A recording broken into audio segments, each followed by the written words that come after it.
Aceito café? Quase que eu engasgo aqui. Ia ser bom começar a live engasgado, né? Deixa eu engolir direito aqui.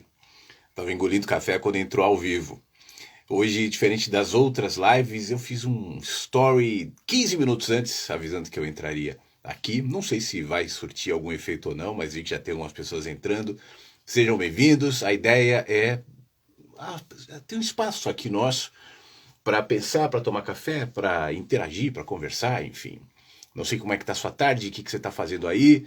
Não sei se você está aqui comigo ao vivo ou se depois você fica vendo, já que eu deixo essas lives que eu tenho feito aqui salvas, né, para que depois as pessoas venham, interajam. A última live que eu fiz aqui, inclusive, também foi para o meu canal no YouTube.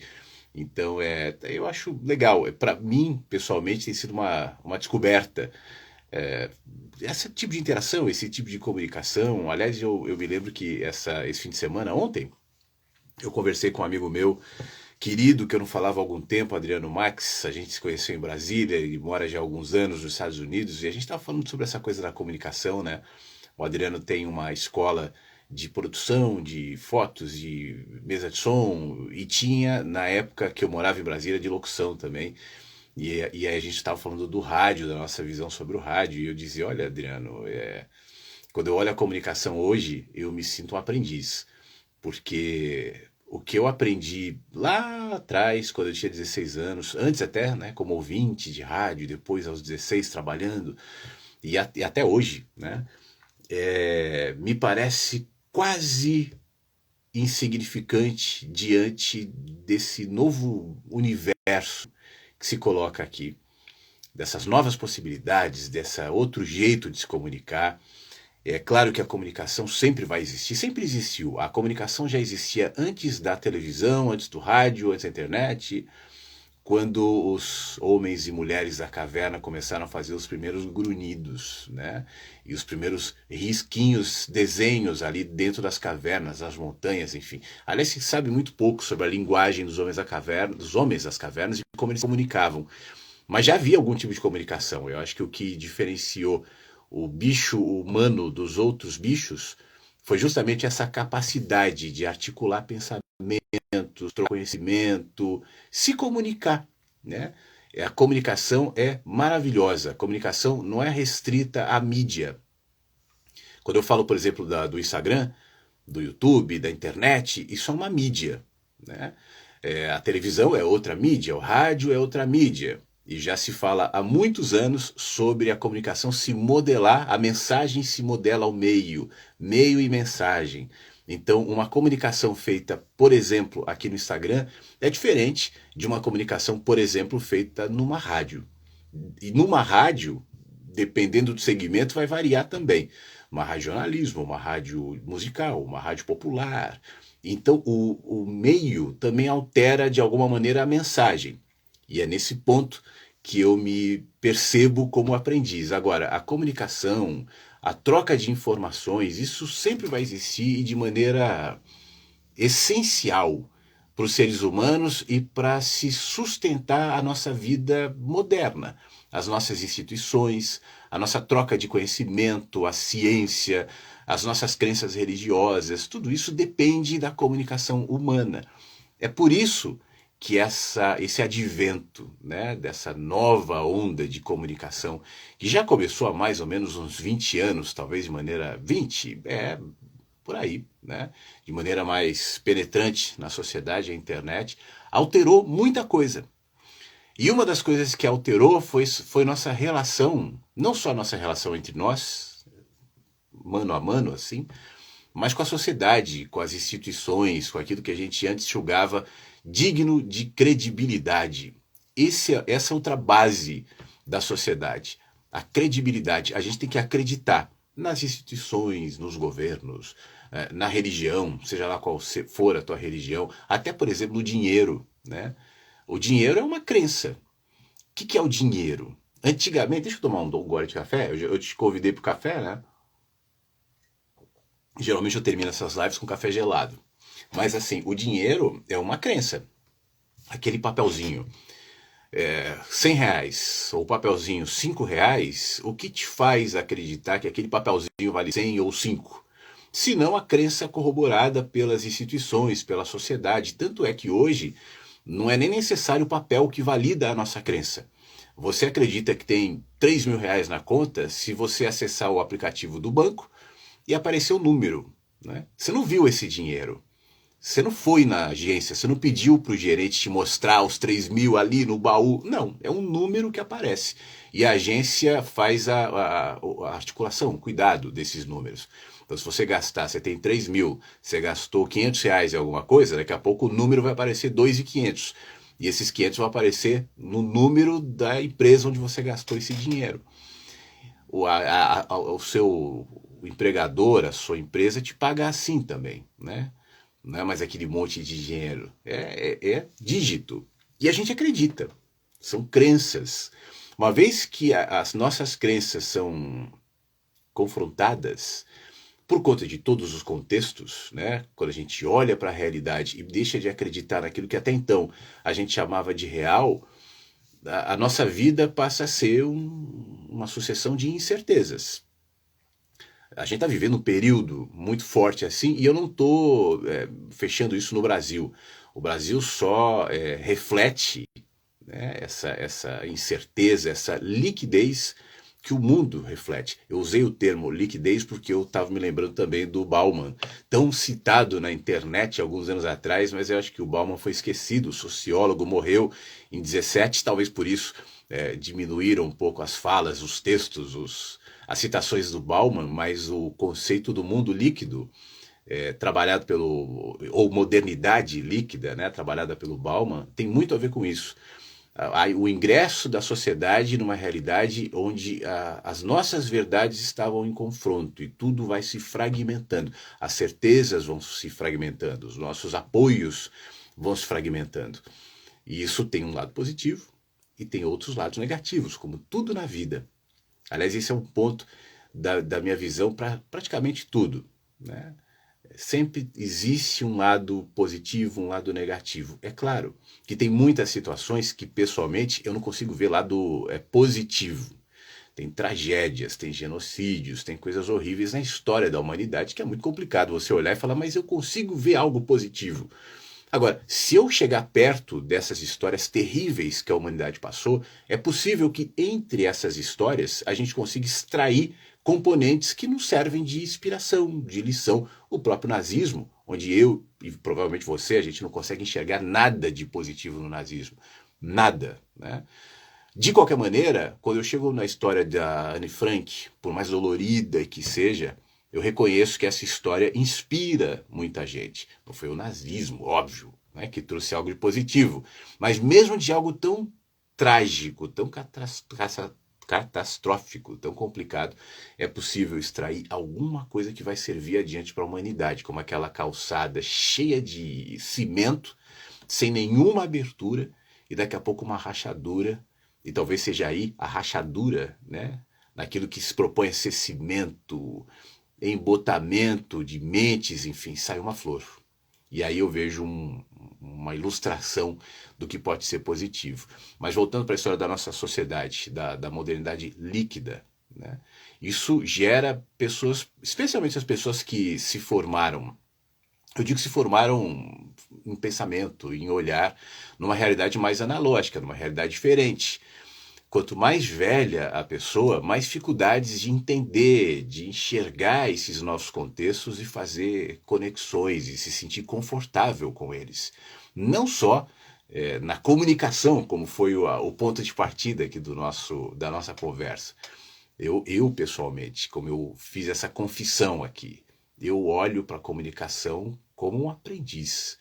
Eu não acho que eu sei mais do que um adolescente de 16 ou 17 anos, muito pelo contrário. Eu chego perto de adolescentes assim para aprender. O meu filho tem 19 e me ensina muito, apesar de eu não ter experiência do rádio, que eu tenho. Mas de que vale essa experiência hoje nesse novo mundo onde o rádio existe, mas foi relativizado pela força da internet? Claro que isso gera na cabeça de um profissional, né, de rádio, como é o meu caso, uma série de interrogações, de descobertas, de modificações, e é natural que seja assim. Mas quando você amplia essa situação para a nossa sociedade, para a nossa convivência, para as nossas crenças, para as nossas instituições, né, o resultado praticamente é inevitável, justamente conectado a essa previsão que o Bauman fazia lá atrás dessa modernidade líquida, onde nada dá para pegar, onde nada dá para confiar, onde a palavra credibilidade, por exemplo, é uma palavra esquisita, né? Quem pode se colocar como alguém, ou uma instituição, ou uma ideia que seja crível de fato, até porque antigamente se acreditava em absolutos. A minha verdade era absoluta, e esse absolutismo eu questiono. No entanto, a falta do absolutismo talvez descambou para um outro polo, que foi a fragmentação, a liquidez absoluta. Isso também é complicado. Eu estou falando isso também para não ficar teórico e chato e longo, né? E daqui a pouco eu vou ler alguns comentários aqui que eu vi que já estão aparecendo, porque no meio disso tudo é natural que a gente se sinta confuso, que a gente se sinta perdido, que a gente se sinta mal, que a gente não sabe onde acreditar, em quem acreditar, em que acreditar. É natural que seja assim. Isso em todos os campos. Se a gente está perto de uma eleição, isso vai se projetar muito mais agora no campo político, que se alimenta disso de maneira inédita. O campo político se alimenta assim, não porque piorou, porque seja melhor ou pior, mas as ferramentas, as possibilidades, o entendimento dessa comunicação que o campo político, por exemplo, tem, nunca houve antes, né? A gente vivia, como eu disse, no mundo analógico. Então isso obviamente derivou as tais fake news, o mundo das narrativas, para usar um termo bastante usado, onde não tem nem mais importância versões fatos, né? Um mundo onde o jornalismo, a imprensa, foi perdendo por uma série de razões, em parte por culpa própria, em parte por conta dessas fake news, mas foi perdendo credibilidade, e isso abre espaço para esse tipo de política que hoje se faz, que não é uma política de fatos, de propostas, né? Mas é uma política de devaneios, de sonhos, de utopias e de inimigos, de nós contra eles. Sempre houve o nós contra eles, mas nunca nessa proporção que a gente vê hoje. Mas não é só nisso não. No campo profissional, por exemplo, quando a gente olha para grande parte das profissões que existem hoje, e reconhece que grande parte delas em pouco tempo vai deixar de existir. Se a gente desconsiderar as tantas outras que nos últimos 10 anos, por exemplo, deixaram de existir, né? Isso gera um efeito colateral maluco, inclusive na economia. O crescimento de engenheiros, advogados, profissionais liberais, enfim, dirigindo aplicativo, carro de aplicativo, é só um fenômeno disso que é muito maior e que daqui para frente vai ser muito grande, especialmente em países de terceiro mundo como o nosso, países de pouco investimento, de pouco cuidado, de pouca importância em relação à educação, né? Tanto a educação financeira quanto a educação de maneira ampla. Nós fomos ensinados na escola, e até hoje, eu acho que em grande parte das escolas ainda é assim, dentro de uma mentalidade fordista, de produção, de massa, né? O aluno, tanto de escolas particulares quanto de escolas públicas, de maneira geral, são instigados a decorar, não a pensar. O esquema de aula hoje, claro que tem gente mudando isso, mas eu acho que é uma mudança lenta. Predomina ainda o que era há um século, 2, 3 séculos atrás. O ensino vertical, o ensino hierárquico, o ensino de decoreba, né? Um ensino onde você não pode consultar o coleguinha, você tem que escrever uma prova ali com um professor. É todo um esquema antinatural em relação ao vetor que o mundo está seguindo, né? De criatividade, de mudança de profissão, enfim, de comunicação. Então isso preocupa diante desse cenário, dessa realidade. Mas não vou ficar só nisso, né? Eu só quis fazer um micro e resumido diagnóstico aqui, porque no meio disso tudo tá a gente, né? E cada um no seu contexto, cada um com seus medos, cada um com as suas dúvidas, cada um tentando enxergar o que é, afinal de contas, a verdade. Eu queria propor um exercício para você daqui para frente, refletir ao longo do dia e dos próximos dias sobre essa desconexão, essa fragmentação que acontece na sociedade e como isso reflete em mim e em você. No fim das contas, nós estamos sendo fragmentados nas nossas certezas, nas nossas verdades, nos nossos afetos, nas nossas âncoras, sejam elas quais forem. E isso, obviamente, requer de nós uma posição. Não acho que a melhor posição seja a do crítico, dizendo que está tudo errado e que tudo tem que voltar ao que era. Já conheceu gente assim? Eu já conheci. Eu conheci uma pessoa da área da profissão que era tão incomodado com isso que ele reclamava, inclusive, o computador como um meio para você escrever. Ele dizia, não, acho que tinha que voltar à máquina de escrever. Era mais fácil, era melhor, a gente tentava na máquina. Eu falo, o que essa pessoa imagina que a máquina de escrever vai voltar? Não vai. A não ser que um cataclisma aconteça no mundo, e essa possibilidade não está descartada, né? Já falei sobre isso, sobre as tempestades solares, enfim, daqui a pouco apaga a internet, a luz elétrica do mundo. Fazendo uma ressalva aqui, nós vivemos numa bola que flutua no meio do nada, né? Com um monte de cometas e coisas passando, e a gente não tem controle sobre isso. A nossa ciência é muito pouquinha. Mas, de qualquer maneira, se a gente não incluir aí a possibilidade de um cataclismo, esse é o mundo aqui para frente. Então, diante dessa realidade, eu quero te propor uma coisa. A gente se perde da gente, tentando enxergar para todos os lados, tentando entender, tentando se atualizar, a gente se perde de nós mesmos. E a perda de nós mesmos tem a ver com a perda das nossas referências pessoais, e essas não são construídas a partir da tecnologia. As suas referências pessoais têm a ver com o seu com a sua convivência, com a sua experiência, que vem lá de trás, né? Eu vejo, às vezes, as pessoas aí perdendo mãe, pai, escrevendo, poxa, foram tantas memórias, eu queria um abraço, eu queria ouvir a voz. Isso tudo é uma referência fundamental e simples, e que até hoje não muda. Nós ainda temos a possibilidade de fazer resgates na gente, que ainda moram aqui de alguma maneira, mas que se perdem nessa tentativa do náufrago, sabe?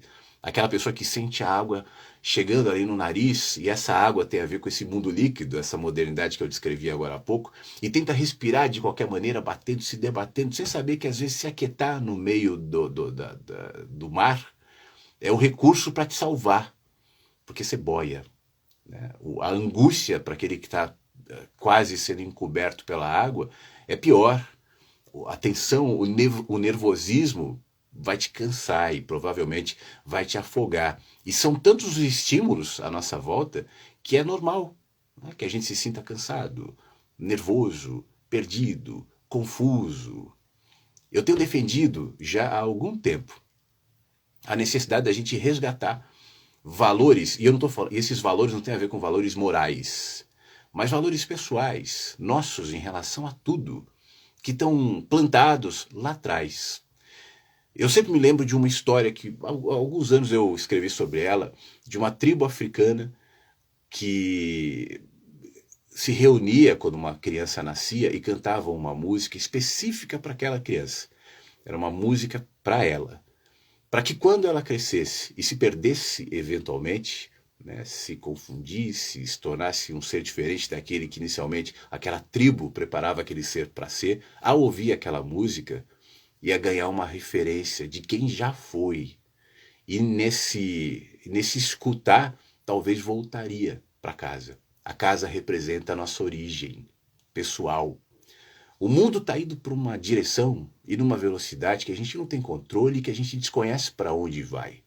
No entanto, a gente parte de um ponto confortável, talvez nem para todos, mas de qualquer maneira, que está instalado aqui na gente como a nossa experiência pessoal, como as nossas construções de relações, de afetos, de escolhas, de crenças, até agora. E não que elas não devam mudar, mas se você conseguir mudar o seu olhar e mudar as suas crenças a partir de um ponto de partida, né? Olhando para esse ponto de partida e olhando para aquilo que você cultivou como ser humano, como verdade, até hoje, talvez os próximos movimentos de mudança, isso é inevitável, sejam um pouco mais confortáveis. A grande questão, resumindo e para não ficar confuso, só não se perde de si próprio, né? E não se perder de si próprio tem justamente a ver com aquilo que eu insisto aqui há tanto tempo, a capacidade de se aquietar, a capacidade de perceber que a vida está acontecendo fora das telas também, que a realidade não se reduz às bolhas que são articuladas pelo seu algoritmo, por exemplo. O seu algoritmo, né, presente em tudo, é uma grande forma de manipulação. Sempre houve manipulação, sempre houve. Acho que mesmo antes das mídias eletrônicas, nas fofocas de vizinhos, de igrejas, de empresas, sempre houve. Lá na tribo, nas cavernas, devia ter também. Agora, nada tão sofisticado quanto o que é feito hoje, a partir dos algoritmos, para te fazer acreditar que o mundo se desenha conforme a sua telinha aí, conforme as informações que você escolhe, as curtidas ou descurtidas que você faz, os debates que você se engaja. Tudo isso vai alimentando as buscas que você faz. Tudo isso alimenta criar uma outra realidade. Essa que passa aí na sua rede social, né, na sua internet de maneira geral, e que você não desgruda. Você está o tempo inteiro sugando dessa verdade que aos poucos vai encobrindo essa outra verdade que eu estou tentando te fazer pensar, que é essa aqui. Mas essa de dentro a gente só acessa com tempo, com paciência, com quietude, com silêncio, sem arrogância, sem a pressa de ter respostas para tudo, sabendo que as coisas mudam, mas elas não necessariamente precisam romper com aquilo que eu carrego de mais precioso aqui dentro. E esse valor, quem deve saber é você. Só não se perca dele. A ideia é tentar ouvir essa musiquinha da tribo africana, né? Mas que a gente toca de outra maneira, talvez uma outra linguagem, talvez num outro ritmo, mas que sempre toca. E o mais importante, eu tenho aprendido que a vida, de alguma maneira, se encarrega de implantar essas músicas na gente e ela vai tocando muitas vezes. Me cabe a capacidade, a disponibilidade para ouvir, para perceber. Às vezes eu estou caminhando na rua, às vezes estou fazendo minhas coisas e daqui a pouco algo me lembra, algo me toca, algo me acalma, algo me rouba dessa angústia de pensamentos encadeados por artificialidades geradas, por exemplo, por algoritmos, ou dessa angústia gerada por quem quer nos manipular, nos dominar, seja para votar em candidato X ou Y, seja para comprar determinada coisa. Você é um produto nesse mundo, você é um produto. Aqui na internet e na vida, você é um produto. E como tal, né, existem uma série de forças tentando te conectar e te manipular, né? E extrair de você ideias, pensamentos, pulsões, sem que você perceba. Quebrar esse fluxo, voltando aqui para dentro, é um diferencial. Pode parecer uma bobagem desse mundo tão moderno e articulado e cheio de comunicações, mas mais do que nunca, acredite, é fundamental, tá bom? Eu não vou me estender muito como proposto, deixa eu agradecer as pessoas que estão entrando. Deixa eu ver aqui, eu vou voltar um pouquinho, porque eu vi que tem alguns comentários. E vou voltar lá para trás, para não pular nenhum comentário.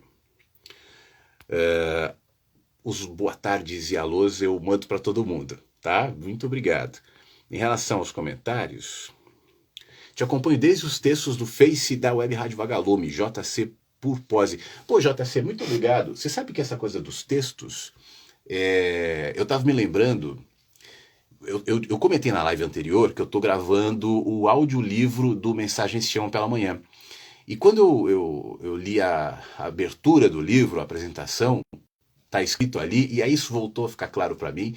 O Mensagens, na realidade, começou nessa fase aí, 2010, ou antes se bobear, 9, 10. Toda manhã, não tinha nem Instagram ainda, né? Eu escrevi um texto e publicava no Face. E depois eu juntei esses textos e os textos acabaram fazendo o livro. Mas que legal, daí que veio o nome Mensagens Chamam pela Manhã.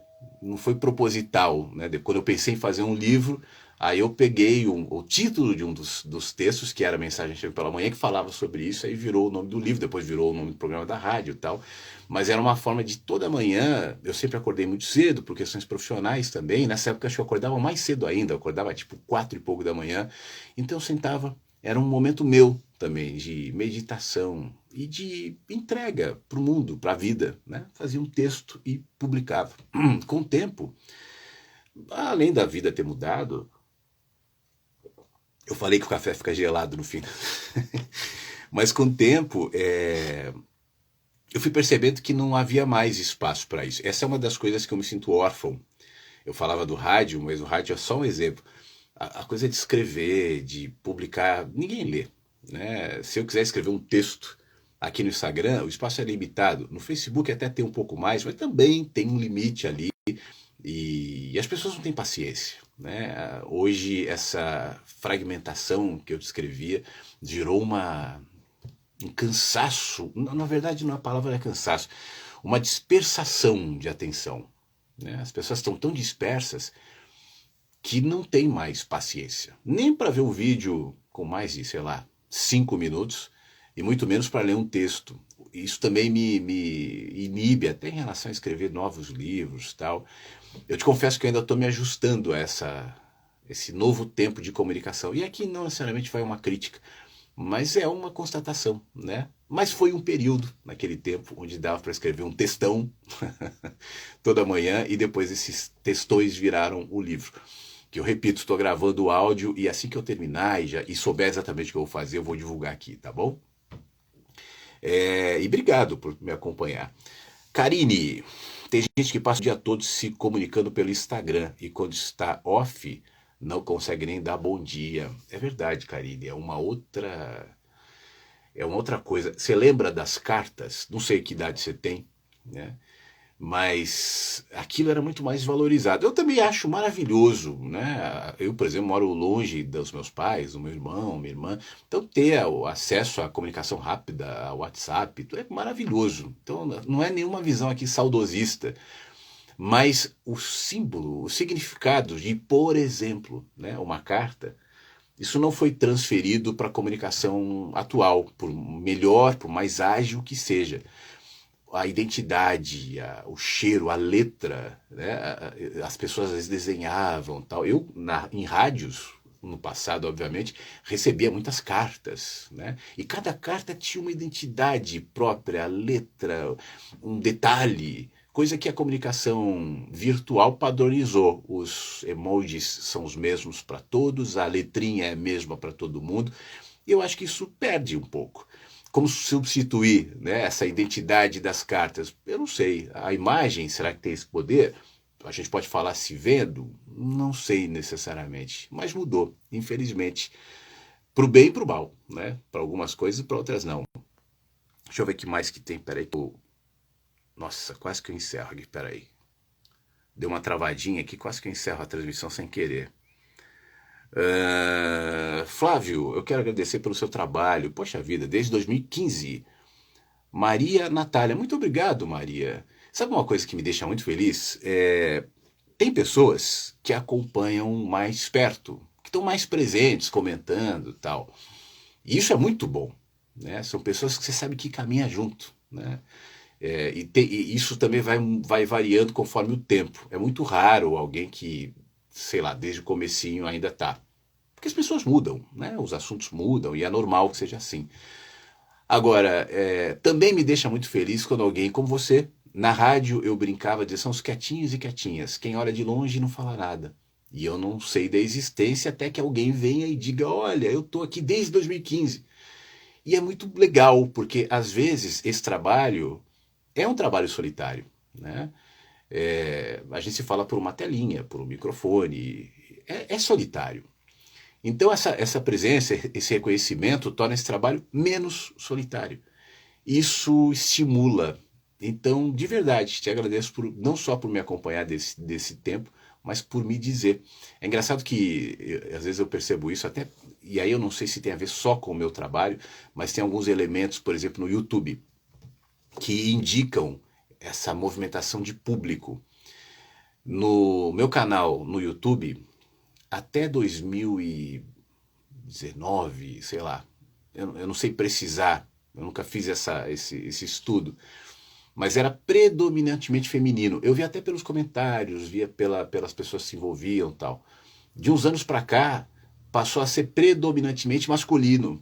No YouTube, por exemplo, é algo em torno de 80% homem. Né? E aí eu fico pensando, bom, eu sei que houve uma mudança na plataforma, mais homens passaram a acessar o YouTube e tal, mas isso também indica alguma mudança minha, na minha comunicação, na maneira como me coloco, o que é curioso, né? A gente vai mudando e o público vai mudando, e eu sempre me dou essa liberdade. Eu adoro ler o comentário das pessoas, eu sou grato por cada um que me acompanha, que se manifesta de verdade, senão não teria sentido eu fazer o meu trabalho. Agora, o que eu priorizo não é o que o público está esperando, mas é o que está brotando aqui. Porque eu já fiz conscientemente algumas mudanças de público. E sempre quando eu faço isso é dolorido para mim, né? E até por conta de algumas reações. Essa fase é sempre difícil, você é mal visto, você começa a receber um monte de crítica, porque às vezes as pessoas esperam de você uma única posição, um único olhar, uma única linguagem, uma única comunicação. E tem gente que, até por questões de mercado, né, precisa fazer fazendo isso. Mas não é o meu caso. Então, quando eu vejo que tem gente que desde 2015, poxa vida, já são 7 anos, né, tá aqui, poxa, eu falo, caramba, essa pessoa realmente se conectou com aquilo que eu tenho dito e feito, e por isso eu fico grato, tá bom? Obrigado. Boa tarde, Flávio. Fala, Felipe. Fala, Vico. Tome um café, Flávio, só para lembrar. Obrigado, Vico. Agora ficou um restinho gelado aqui, ó. Daqui a pouco, quando encerrar, eu pego mais. Se bem que eu tô com uma outra xícara aqui. Essa xícara aqui eu tomei de manhã. Eu vou botar o gelado lá e vou botar da térmica aqui, ó. Eu fico com essa térmica o dia inteiro aqui. Um pouquinho do quente agora, porque eu posso terminar o café aqui contigo. Obrigado pela lembrança. Deixa eu dar um gole já. Eu já acompanho há muito tempo, porém eu tenho aprendido a caminhar com as minhas próprias pernas. Mas você me ajudou demais quando eu precisei trocar de fase. Tiziana, obrigado, Tiziana. Eu lembro dessa fase e eu fico muito feliz. A base do que eu falo é essa, né? Caminhar com as suas próprias pernas.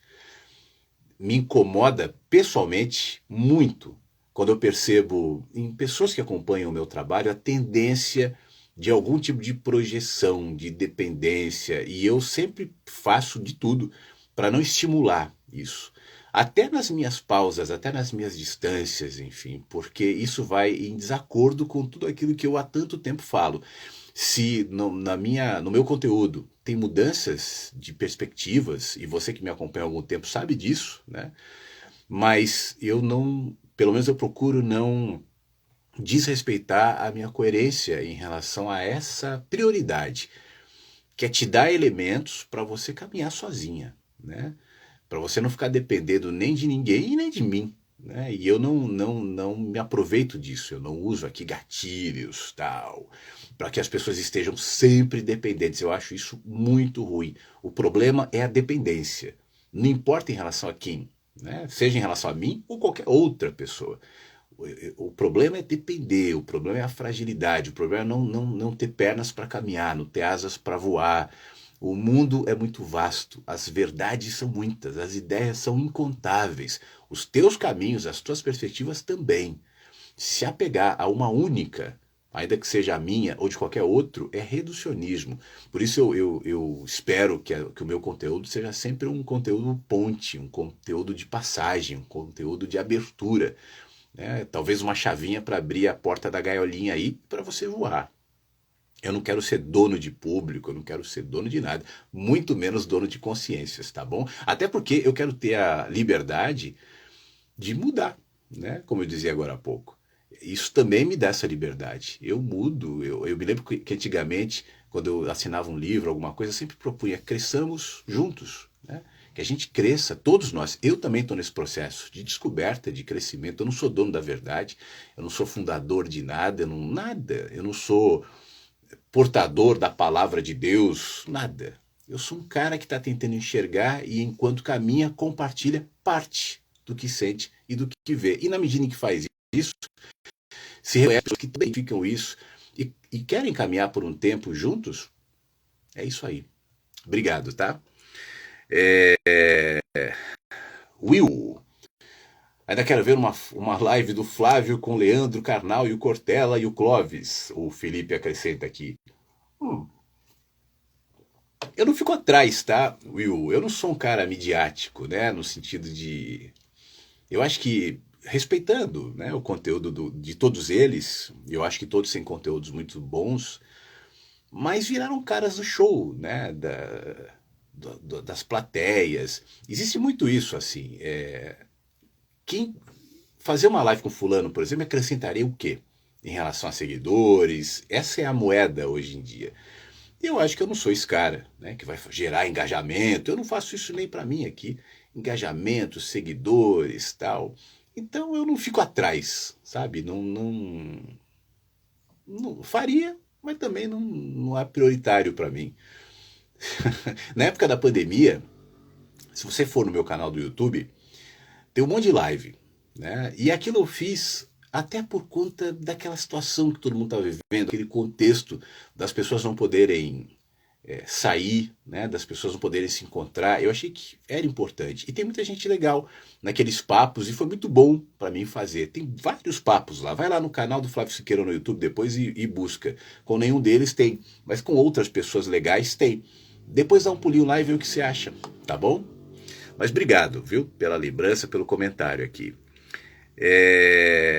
O Felipe diz aqui: o que eu mais gostei particularmente foi o Menino que Anseia pelo Céu. Legal, eu gosto também, Felipe, desse meu livro, mais do que o anterior. Se bem que agora eu tô redescobrindo Mensagens que Chegam pela Manhã.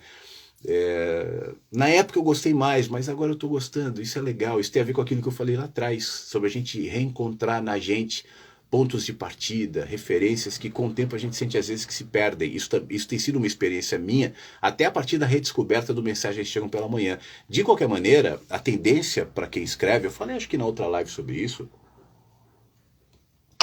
ou para quem compõe, ou para um artista, eu imagino, né, de maneira geral, seja você gostar mais da sua última obra. E as de trás, que refletem um momento, um retrato de um tempo que passou, né, você gosta menos. Então, comigo é natural. Eu sempre vou gostando mais dos últimos livros. Se bem que um livro meu, que eu quero gravar também, e eu gosto bastante, e talvez eu esteja até perdendo tempo, sabe? Agora que me veio isso, que é o Duas Vidas.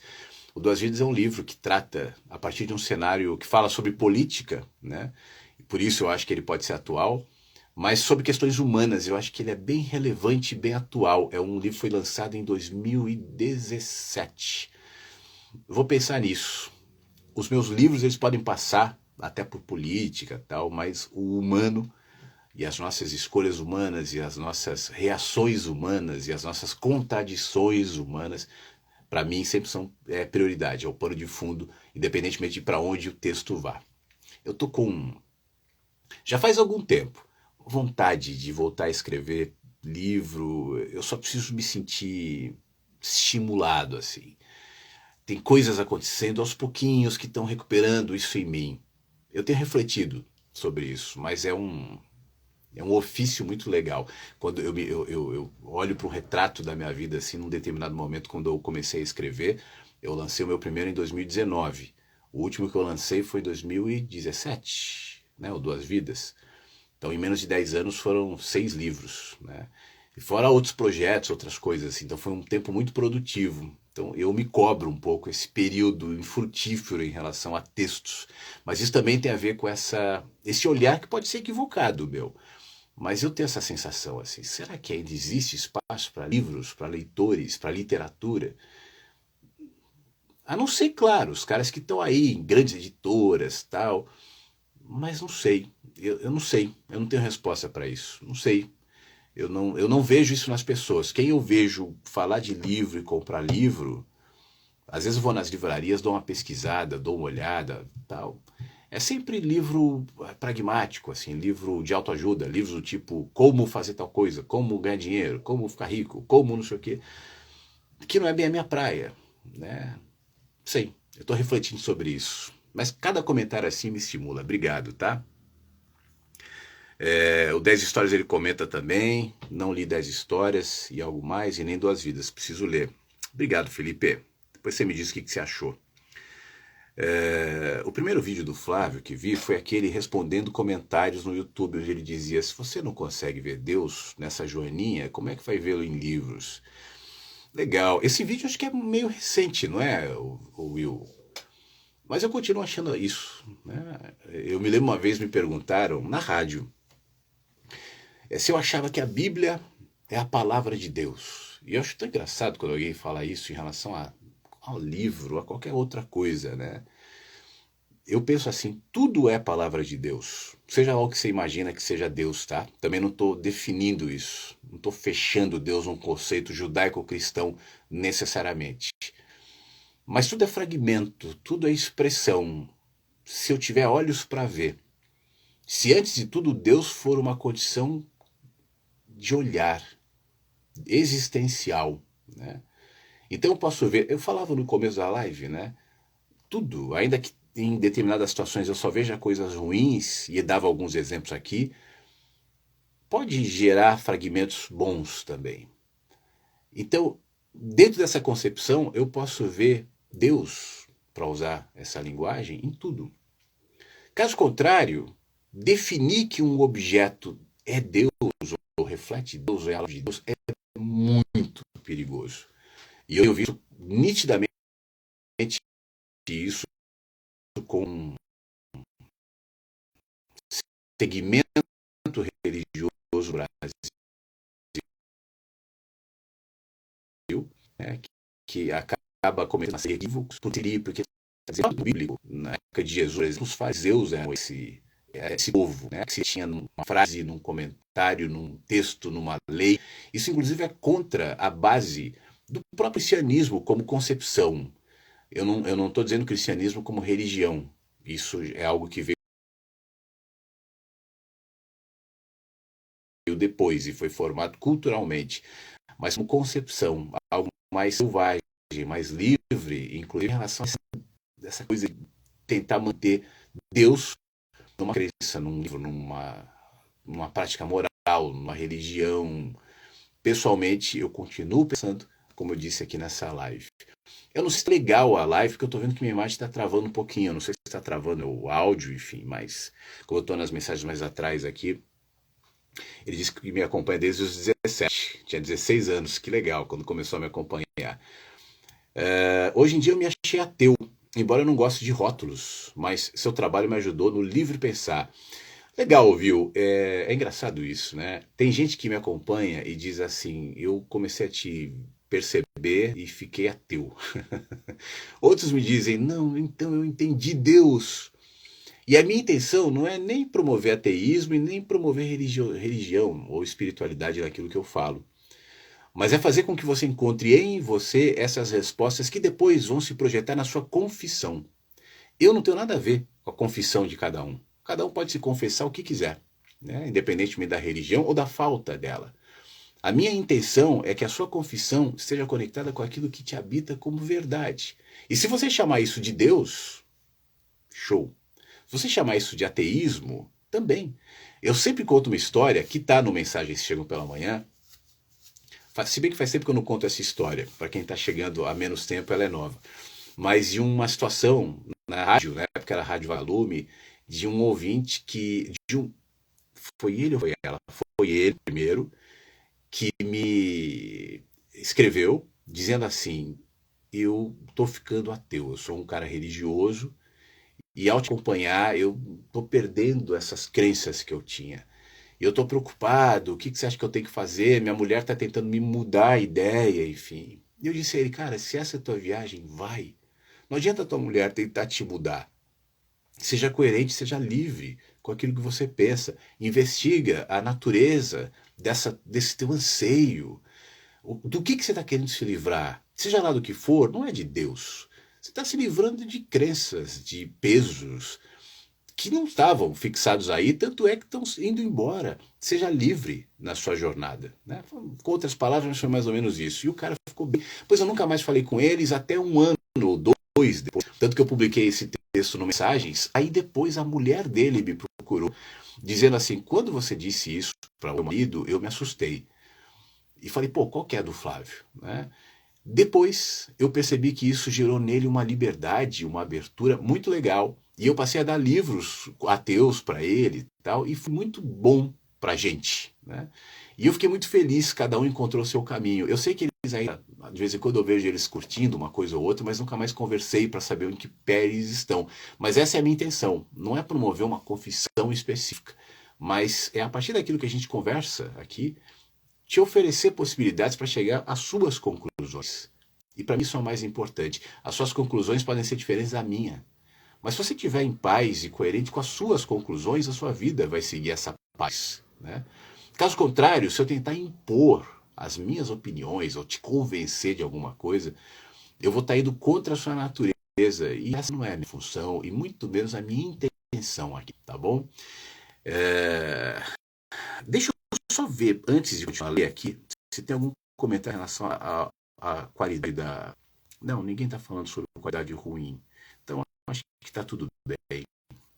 Porque eu vejo minha imagem trava um pouquinho. Eu não sei se isso está atrapalhando aqui na gente se comunicar. Está travando um pouco o áudio, diz a Juliana. Pois é, Juliana. É um pouco, dá para ficar mais um pouco. Também não tem que ficar muito tempo mais aqui. Já fiquei mais, eu imaginei que ficaria como sempre, né? Deixa eu ver que horas são. Mas enfim, deixa eu voltar aqui, porque eu parei lá atrás para ler os recados aqui. Tem pouca gente na live, mas tem muitos recados, muita interação. Isso aqui é muito legal. Ih, caramba. Travando sim, algumas vezes falha o áudio e tal. Será que dá para continuar? Eu tô lendo aqui os mais recentes, tá? Acho que toda vez que eu fico subindo aqui para pegar os recados mais antigos, tende a travar. Deixa eu ler mais um ou outro. Ó. O Will fala que está travando às vezes. A Ana Cláudia diz que está travando sim. Sim o quê? Está travando ou continuo? Eu vou continuar mais um pouco. Dá sim, a Laura está dizendo que dá sim para ficar. Mas eu acho que dá porque eu não estou mexendo na tela, né? Às vezes dá. Vamos fazer o seguinte, eu não queria não ler as mensagens que estão atrás, mas eu não vou ficar subindo, tá? Para não travar. Então eu vou ler as que estão chegando agora. Pode ser assim? Se você mandou uma mensagem lá atrás que eu não li, se puder mandar de novo, manda. Ó, a Simone está dizendo, parou de travar. Eu acho que é por isso. Acho que quando eu fico subindo a tela, descendo a tela e tal, eu acho que tende a travar. Pelo menos eu fiz essa relação. Agora há pouco eu quase encerrei a live sem querer. Apertei o negócio, travou aqui e deu uma mensagenzinha se eu queria encerrar. Então, enfim, eu acho que é isso que melhorou. A Ana Cláudia fala continua. A Simone também diz que sim, parou de travar. Então eu vou dar mais um tempinho, vou ler as mensagens que chegaram a partir de agora. Não vou subir, tá? Para ler as de trás por conta disso. Mas o que eu estava dizendo, enquanto as mensagens vão chegando aí, era justamente isso. Assim, eu acho que a gente deve estimular na gente essa autonomia de pensamento. Ninguém é totalmente autônomo, né? Ninguém é totalmente livre. Todos os pensamentos, de alguma maneira, estão modelados por um contexto, por uma cultura, e é natural que seja assim. A gente precisa realmente dessas modelagens, muitas vezes. Eu costumo dar o exemplo de uma criança. Né? A gente nasce, a gente precisa do apoio dos nossos pais. Nem pernas nós temos, nem mãos nós temos. Nossas mães ou pais é quem nos emprestam as mãos para nos alimentar, né? As pernas para nos carregar, a gente vai no colo, a gente não tem autonomia para andar, nada, porque a gente não sabe. Se um pai ou uma mãe pegar um filho com 1 mês ou 2 meses e tentar fazer ele caminhar, nadar, né? vai matar o filho. Então a função dos pais é fortalecer os filhos para que os filhos tenham autonomia. Eu sempre falo isso para os pais e mães. A sua função, além de cuidar, de proteger, de dar exemplos, tal, mas é que tudo isso contribua para você dar autonomia e, em última análise, liberdade para os seus filhos. Quanto mais vocês prendem, ou quanto mais vocês acham que o controle, né, vai livrar os seus filhos do mal, mais frágeis, mais dependentes, menos preparados para a vida eles vão estar. Eu estou dando esse exemplo, falando em relação aos pais e filhos, mas isso tem relação a gente e ao conhecimento. Eu penso que o conhecimento, a cultura de maneira geral, ela tem a ver com essa esse embalo. A cultura pode ser a mão da mãe, a perna do pai, o colo. Ela nos carrega, ela nos ajuda, ela nos provoca, ela nos amadurece. Mas ela não. A intenção, na minha opinião, do conhecimento, da cultura, é que você sempre siga para um patamar maior. Para que chegue em determinado momento que você questione as suas próprias culturas e certezas e verdades e conhecimento e suba de nível. O Saramago falou uma vez isso numa entrevista antiga, está no YouTube, no Roda Viva, em relação à leitura. Ele dizia assim, eu acho que as pessoas devem ler, e ele se referia às crianças especificamente, mas isso vale para todos, né? Procurar ler sempre algo além daquilo que você leu anteriormente. Mesmo que no primeiro momento você ache que essa conhecimento, essa cultura, não vai ser clara para você. Mas a investigação dela, a entrega a isso, ao hábito de procurar sempre um nível superior, né, vai te elevando e vai te dando essa autonomia que eu acho tão fundamental. Eu falo da autonomia dos filhos, mas eu me refiro também à autonomia de pensamento.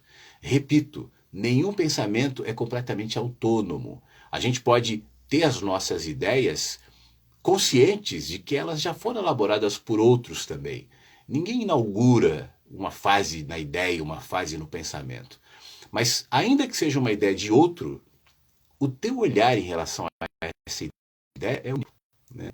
Esse é um questionamento, a gente está falando de Deus, de religião agora há pouco, esse é um questionamento que eu falo quando alguém diz, mas você tem que ver que Deus é a verdade. Eu falo, vem cá, que Deus? Que olhar é o teu em relação a Deus? Porque esse teu olhar é só teu. E Deus não se reduz a isso. Isso vai para a cultura, isso vai para tudo. Mas não quero perder aqui o comentário. Comecei questionando as minhas crenças. Hoje em dia, tenho um pé atrás com muita coisa. Às vezes até me preocupa isso, porque ir de encontro ao que a maioria acha, às vezes é complicado. Will, um dos sintomas desse crescimento, dessa evolução, é você sair da massa, né? A massa sempre vai existir. Sempre vai ter o homem massa, como dizia o Ortega y Gasset. Sempre. Sempre houve e sempre vai ter. A maneira como essa massa é manipulada, com o tempo vai mudando. A tecnologia modificou completamente como isso é feito, mas o fenômeno é o mesmo. Da mesma maneira que aquele que abre os olhos, que se abre para o conhecimento, sai da massa. A massa tende a enxergar tudo com a máxima simplificação. A massa, até por ser volumosa, por ser massa, não penetra na informação, nas dúvidas, ela fica só na camada superficial. E hoje em dia, por conta até dos tantos estímulos para que a gente permaneça assim, cada vez menos gente se aprofunda.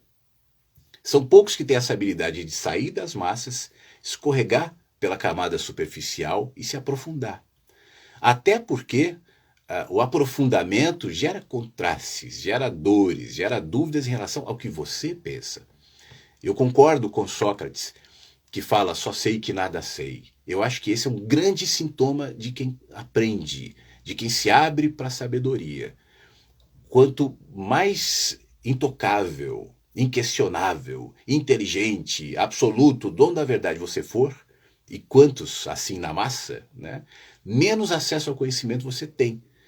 O Marcel Glaser, aquele cientista, ele traz aquela parábola, aquela metáfora, na realidade, da ilha do conhecimento que eu acho perfeita.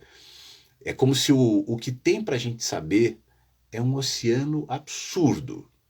E o conhecimento é uma ilha.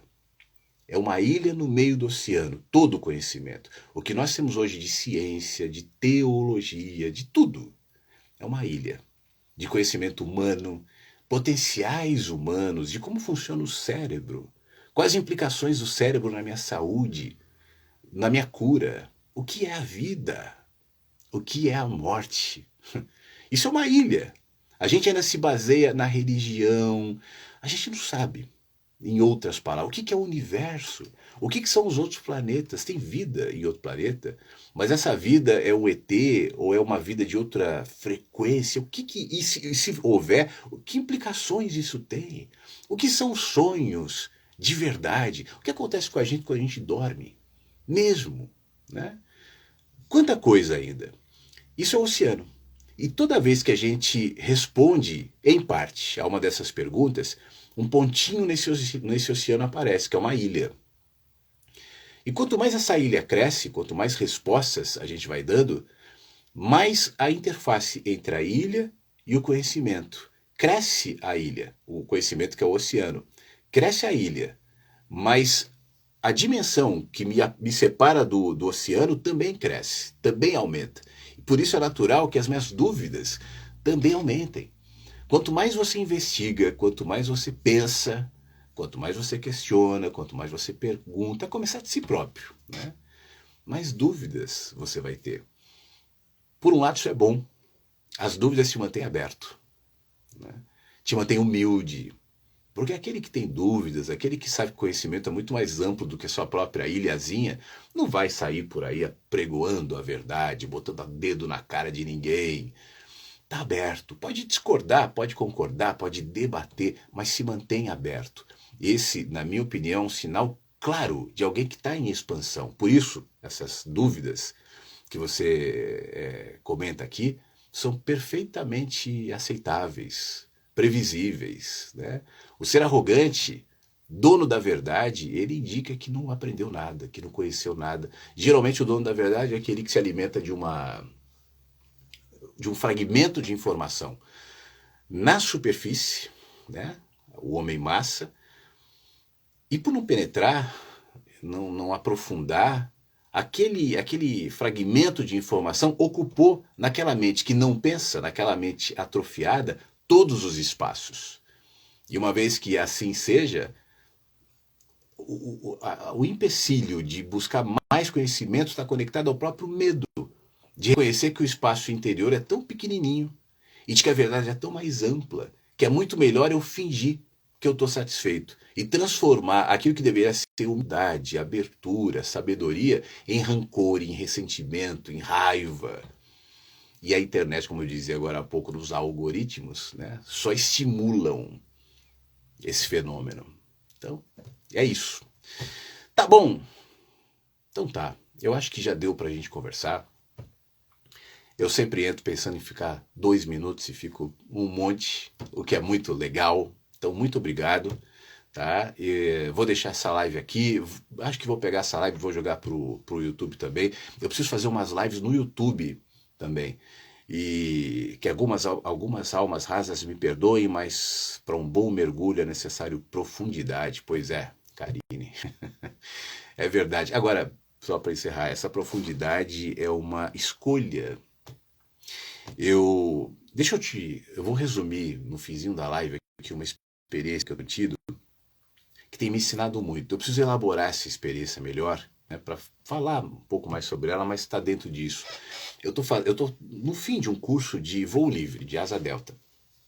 Quem me acompanha sabe que eu sou super ligado em voar, avião, helicóptero, tal. E de uns tempos para cá, a gente parou de fazer as coberturas diárias de helicóptero, né? Mas eu não estava afim de voltar. Não que eu não queira, não goste e tal, mas eu queria uma coisa mais parecida com os pássaros. Aí eu fui atrás, vendo aquele povo voando de asa delta, poxa vida, tranquilo, né? E aí, quando eu comecei a fazer as aulas, eu fui descobrindo algumas coisas. Uma delas é que é um negócio físico, de esforço mesmo, sabe, não é moleza não, tanto que a partir daí também eu passei a tentar melhorar meu condicionamento físico, porque eu apanhei um monte no começo. Mas eu estou te contando o seguinte, uma experiência recente, assim. O curso foi evoluindo, beleza, tal, só que em determinado momento eu sinto que eu dei uma travada. E aí o meu instrutor uma vez falou para mim assim, isso acabou, o que é normal, né? Você salta de alturas baixas, nas dunas, tal. Mas eu levei uns 2 ou 3 tombos, assim, num deles eu meu braço ficou inchado, tal, eu saltei da duna e afundei, fui voando para areia, né? Quebrou parte da asa, um negócio muito chato, muito ruim, e aquilo foi tirando minha confiança, apesar de ser algo normal. Aí eu fiquei um tempo sem ir, porque o tempo não estava contribuindo, né? Eu preciso de vento, de condições favoráveis para isso. E quando eu voltei, tive uma conversa longa com o meu instrutor, que voltou para esse assunto, falou, ele falou assim, a impressão que eu tenho é que você não está querendo voar. aquela queda que você teve foi porque quando você foi saltar, você não saltou, você não voou. Você embarcou na asa. Você deixou a asa sair voando e em vez de voar com ela, você embarcou nela e puxou ela para baixo. E eu fiquei chateado, pensando tal, e eu me lembro que enquanto eu carregava a asa para cima da duna para fazer o salto, me veio um start assim. Eu estou projetando no voo livre o peso do racional. Eu estou querendo garantias. Eu, Flávio, não voo. A asa voa. E eu ainda não fiz essa conexão. Eu preciso voar. Não é a asa que tem que voar, sou eu. Eu preciso sentir isso e não pensar nisso. E aí me veio a frase: pensar me derrubou. Sentir vai me fazer voar. Isso foi na última aula. E eu nunca voei tanto e tão bem, inclusive com comentários do Pierre, do meu instrutor, depois dessa percepção. Sentir me deixou mais leve, me deu confiança, me fez voar. Pensar me puxou para baixo e fez com que eu não me utilizasse da asa como um recurso para o meu corpo, para que eu voasse, não a asa. Esse tem sido uma grande lição para mim, para tudo. Eu tenho defendido aqui a racionalidade, né, o pensar, e eu faço muito isso. Eu sou, e se é para eu identificar um defeito meu, eu acho que esse excesso de racionalidade, onde não deveria necessariamente ter, às vezes me atrapalha. Por outro lado, o equilíbrio com o sentir é que te dá essa base para que você voe. Eu estou falando isso também porque eu estou falando sobre pensar, racionalidade, lógica, verdades, fragmentos, tudo isso é muito importante. Agora, se isso não tiver tocado, projetado pelo meu sentir em relação às experiências pessoais, da vida, do cotidiano, vai me transformar num ser tão pesado que eu não vou conseguir voar. E talvez esse peso me transforme também em dono da verdade. Mas quem é que aguenta um dono da verdade? Nem a asa delta aguenta um dono da verdade. Os donos das verdades caem, machucam o braço, perdem a confiança. Sentir nos deixa mais leves, sentir nos faz voar. E se tem um negócio legal que eu estou aprendendo no voo livre, é isso. Eu preciso sentir. Eu me lembro que o meu primeiro salto, depois desse insight, depois dessa percepção, a gente subiu na duna ali, né? Preparei, aí você pega a asa ali, a asa pesa 30 quilos, fica nas tuas costas ali, você tá ali parado, tá esperando um vento mais favorável, sai correndo, e aquilo é antinatural. O primeiro voo que eu fiz de asa delta me deu medo, eu nunca tive medo de nada, de voar e tal, mas o primeiro deu, a gente foi no morro que tem em Sapiranga, aqui no Rio Grande do Sul, aqui pertinho de Porto Alegre. E aí você para na rampa, até então para mim era tranquilo, não, que legal. Tal. Aí quando você tá na rampa, tem que correr na rampa e salta no vazio, né? No nada, aquele vento. É antinatural, é anti-instintivo. Eu tô acostumado a voar de avião, de helicóptero, mas eu confio racionalmente na manutenção do motor, na técnica de pouso de emergência, ou enfim, tá tudo lá. Nos reloginhos, no painel, na indicação, no manual, no checklist, tá tudo lá, né? Na asa não. Inclusive os movimentos da asa, quem faz é o seu corpo. Você não tem um comando como você tem no avião. Gira a mãozinha, ou manche, ou cíclico no helicóptero. Na asa é você. Então é o centro que você está no centro de gravidade dela e para cada lado que você vai, sobe, desce e tal, é o que ela vai fazer o movimento. Inclusive no pouso, então as técnicas são justamente para você fazer os movimentos certos, né? É outra lógica. Hoje, por exemplo, agora há pouco, eu estou me esticando aqui, mas já já eu encerro. Parei um pouquinho na janela, fui tomar um outro café e tinha uns pássaros voando em cima do meu condomínio. Não sei que pássaros eram. Você olha de longe, assim parece urubu, mas um passou mais perto e não era. E eu vi admirado a naturalidade com que eles sentem, né? E fazem as curvas, e planam, e acham as térmicas, e voam. Eu estou nesse processo. Já há algum tempo, mas agora isso me estimulou a valorizar em mim o sentir. Eu reconheço que eu andei muito racional, em muitos aspectos. Não que eu não seja isso ainda, isso é uma característica minha, mas o excesso de racionalidade me fez cair de cara na areia. E eu senti, me fez voar. Eu estava dizendo que nesse último voo, eu segurei a asa ali nas dunas, né? Me bateu aquela experiência, aquele pensamento de caramba, e se cair for de novo? É horrível a sensação de você saltar e sentir a asa afundando e você vai para a areia. Mas eu falei, eu não vou pensar nisso, eu vou voar. Né? E aí eu corri com a asa e saltei. E aí eu via pelo rádio, a gente voa com um rádiozinho aqui, o meu instrutor, é isso aí, boa, boa, boa, e foi. E foi muito legal, eu tive que interromper o voo, porque senão eu ia bater nos carros lá na frente de tão mais distante em relação aos voos anteriores. Foi um aprendizado e continua sendo para a vida. Né? É a primeira vez que eu falo sobre isso publicamente, depois vou elaborar isso melhor, mas esse fizinho de live, para você que ficou até agora aqui, eu quis compartilhar essa experiência. Tá bom? Obrigado a todo mundo. Espero que tenha acrescentado alguma coisa aí no seu momento, no seu dia, que você fique bem. A live fica aqui no canal. Se você quiser compartilhar com mais gente, legal, mais gente vai ter acesso. E em breve a gente se fala de novo. Um beijo para todo mundo. Bom dia. Fica bem, se cuida. E até a próxima.